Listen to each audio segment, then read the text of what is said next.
Hello students, welcome to Dr. B.R. Ambedkar Open University. I am Dr. Sonal Mobar Roy working with National Institute of Rural Development and Panchayati Raj, Hyderabad.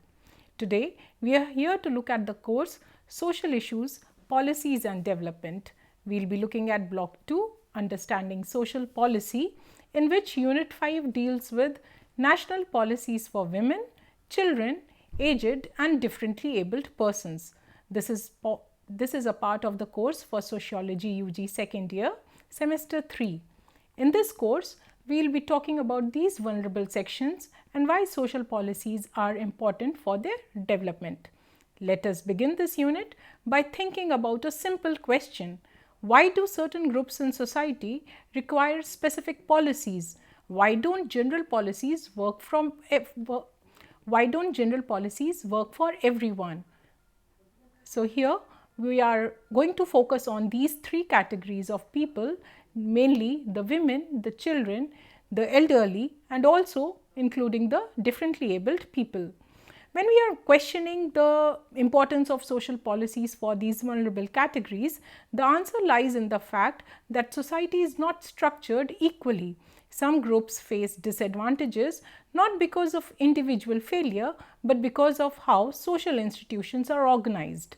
Women, children, the elderly and the persons with different abilities are often placed in positions of vulnerability due to these structural conditions.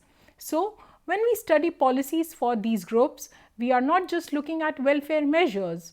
We are actually examining how the state responds to inequality, how it is addressing their issues, how it recognizes vulnerability, and how it attempts, sometimes successfully, though sometimes partially, addresses these issues and comes out with resolutions. The whole lesson here is going to focus on these issues, catering to the issues and problems of these vulnerable categories. Now that we need to understand the problems and issues of these vulnerable categories, we will start with the national policy for women. Let us begin with women. Even though the Constitution guarantees equality, gender inequality continues to exist in multiple forms. You might have come across news in day-to-day affairs about how women are exposed to violence, atrocities and different cruelty that needs to be addressed and questioned by the law, by the government, by the public. Here we are going to focus on policies for women generally, wherein we will focus on the areas like education, health and employment. These are important, no doubt, but we must pause and ask, do these policies address the deeper issue, which is patriarchy? Patriarchy is the root cause of all these issues if we look from the sociological lens or framework. Patriarchy is not just a set of attitudes. It is a system. It shapes how resources are distributed, how decisions are made and how roles are defined. What is a role the women hold in the framework of a household? You might have heard about self-help groups. Have you heard about self-help groups for that matter? So, these are women who come together, form groups for their empowerment. So, unless policies engage with these underlying structures, they often end up working within inequality rather than transforming it. Another important point to reflect on is how women are positioned in policy. Very often, women are treated as beneficiaries, people who are to receive support. They are the ones who are the benefited groups. But a more transformative approach would often see women as agents, individuals who actively shape their own lives and participate in decision-making processes. So, the shift here we are looking for is from welfare to empowerment, from being the beneficiaries to becoming agents of change. That is what SHGs do. They ensure that women who are part of the group are becoming agents of change, not at societal level, but also at the family level, at an individual level. So, these are policies that actually address the issue of patriarchy. The Government of India had adopted the National Policy for Empowerment of Women in 2001 with the objective of bringing about the advancement, development and empowerment of women and to eliminate all forms of discrimination against women. It was directed towards achieving inclusive growth with special focus on women.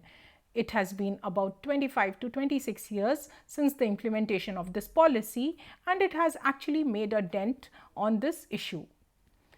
In 2016, the Union Government of India unveiled the Draft National Policy for Women, aiming at re-scripting women's empowerment by following a socially inclusive rights-based approach. The focus was on rights-based approach herein. It was released by the Ministry of Women and Child Development. It envisions a society in which women attain their full potential and are able to participate. The policy envisions a society in which women attain their full potential and are able to participate as equal partners in all spheres of life. They get an equal footing. It also emphasizes the role of an effective framework to enable the process of developing policies, programs and practices which will ensure equal rights and opportunities for women. If we were to look at different segments and first talk about health, we see that there are 18 points under health: food, security and nutrition, which include maternal and reproductive health, geriatric care, adolescent, sexual and reproductive health, and menopausal health care. These policies aim at betterment of health facilities for the women. If we were to talk about the education sector, there are various implemented policies for improving the education and access to education facilities for women per se. They focus on gender sensitization. If we were to look at the economic perspective, the policy envisions for women the roles that they are in Swayam Shikshan Prayog projects. It also flags gender differentials in wages and gender sensitive social security. Then we also ensure that women have the decision making power. The policy mentions the increasing women's participation in political arena, in administration, in civil services, as well as skill development of women in new and emerging areas. The policy talks about violence against women. The draft policy addresses all forms of violence against women through a life cycle approach. It ensures enabling environment from a gender perspective. The policy also talks about addressing gender concerns during distress migration and displacement in times of natural calamities due to climate change and environmental degradation. Hence, it is not only talking about women in mainstream, it is also talking about women in the marginalized sections of the society. It is talking about the vulnerable women, the widowed, the differently abled, the destitute. Hence, the policy is actually acting like an ambit of development for the women segment. In this segment, we learnt about the national policy for women, how the policy is enabling and ensuring empowerment of women, making sure their rights are justified, they have equal access to facilities and fruits of development, and then there is overall development and gender sensitization in the mainstream population in respective to women issues. So, in this section, we saw that the government has come up with various focused national policies and it keeps revamping them, taking into account the issues that occur from day to day affairs that actually hinder the issues related to women, their access, their rights, their facilitations, and it ensures that the gender sensitization takes place for the society as a whole. The women are able to ask for their rights, and it's a rights based approach actually. So, in this segment, as a sociology student, you should be able to understand what social policies try to do when it comes to the segment of women, how are they ensuring their rights based approach, gender sensitization, addressing the issues of violence and cruelty against women, etc.